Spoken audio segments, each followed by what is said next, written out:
तो आपकी नैया पार लग जाएगी। उसमें ऐसा नहीं चाहिए कि हमें प्रकांड ज्ञानी चाहिए कि हाँ भैया ये रेजोनेंस ना, ये 50-50 रेजोनेटिंग स्ट्रक्चर बना लेते हैं।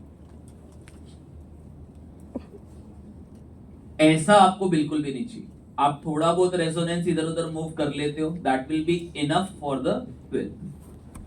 बाकी मैं भी अपनी तरफ से कोशिश करूंगा कि बेसिक से ही स्टार्ट कर। ऐसा नहीं होगा कि अच्छा 11 में तो आपको ये आता ही होगा। I can only tell कि this is more stable than this one due to this effect और that effect, और थोड़ा बहुत मैं दिखा भी दूँ। बट उसके आगे की डॉट्स आपको 11 से कनेक्ट करनी पड़ेगी कि अगर सर ने अगर एक स्ट्रक्चर बनाया तो इसमें ऐसी चीज और भी हो सकती है। ठीक है, सो 12th के लिए 11 की जीओसी इज लाइक, आप मान लीजिए कि जैसे आप दुकान पे गए और आप एक मेन डिश खा रहे हो। फॉर एग्जाम्पल आपने मैगी ऑर्डर करी, so Maggi is the main dish. उस पे आप टॉपिंग अलग अलग डलवा सकते हो कि भैया एक काम करना, चीज मैगी कर दो, पनीर चीज मैगी कर दो भैया, अनियन टमाटो भी डाल दो भैया इसमें।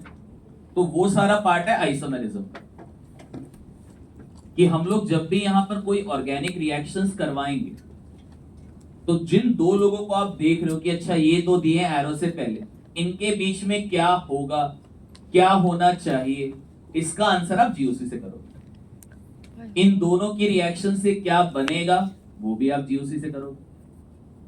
लेकिन जब प्रोडक्ट बन जाता है तो उस पे एक्स्ट्रा ऐड करने के लिए हम लोग काफी बार उसमें आइसोमेरिज्म डाल देते हैं कि अच्छा ये प्रोडक्ट बना है, बताओ इसके कितने आइसोमर पॉसिबल हो सकते हैं। तो वो एक्स्ट्रा टॉपिंग होगी। तो पहले आपको प्रोडक्ट तो बनाना पड़ेगा। आप ऐसा थोड़ना है कि आइसोमर्स आप किसी हाइपोथेटिकल मॉलिक्यूल के काउंट कर लोगे।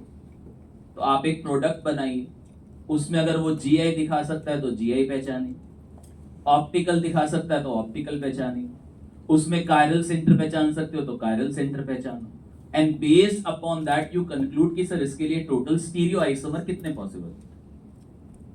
सो मेन तो पहले प्रोडक्ट बनाना ही होगा, और प्रोडक्ट बनाना ही मेन उद्देश्य रहेगा आपका पहली कुछ क्लासेस में स्टीरियो बिल्कुल भी नहीं आएगी। सिर्फ और सिर्फ जीओसी के बेसिस पे मोटा मोटा आपका पोर्शन खत्म हो जाएगा। उसके बाद nomenclature is a very basic tool कि जब भी आप किसी का लेट्स से कुछ चीजों का मतलब आपको नाम, मैंने कोई मॉलिक्यूल यहाँ पे लिखा, मैंने उसका नाम लिख दिया कि बताओ इसके कितने कंपाउंड्स बनेंगे, तो उसका कम से कम आपको स्ट्रक्चर तो लिखा आना चाहिए कि मैं किसी कंपाउंड की, लेट्स से मैं कह रहा हूँ कि आइसोब्यूटीन के ऊपर ये ऐड कर दूं, then you are like sir ये कौन, आइसोब्यूटीन कौन, आइसो सर मेरे को पता ही नहीं है ये क्या होता है। तो उस जगह आपको आइसोब्यूटीन लिखने के बाद मैं स्ट्रक्चर तो लिखूंगा उसका,